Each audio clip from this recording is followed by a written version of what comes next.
आपके पास total amount कितना हो जाएगा, 2 रुपए हो जाएगा। अगर आपके पास 2 कॉइन्स हैं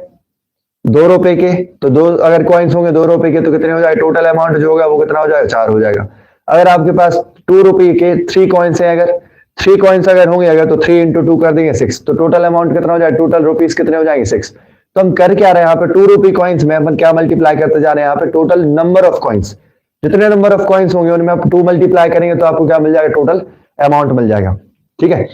तो टोटल अमाउंट अगर अपन को फाइंड करना है 2 रुपी कॉइन्स का, तो number of total number of 2 rupee coins कितने हैं, y है। तो जब 3 कॉइन्स थे तो 3 इंटू 2 किया, 4 कॉइन्स होंगे तो 4 इंटू 2 करेंगे। ऐसे अगर यहाँ पे y नंबर ऑफ कॉइन्स होंगे, 2 रुपी के कॉइन्स कितने हैं, y है, अगर नंबर ऑफ कॉइन्स y है तो y इंटू हमें क्या करना पड़ेगा, यहाँ पे 2 करना पड़ेगा, y इंटू 2 कर देंगे तो अपन को 2 रुपए के जितने सिक्के होंगे उनका टोटल अमाउंट मिल जाएगा कि कितना टोटल अमाउंट होगा 2 रुपी कॉइन्स का। तो यहाँ पे हमें क्या मिलेगा, टोटल अमाउंट ऑफ रुपीस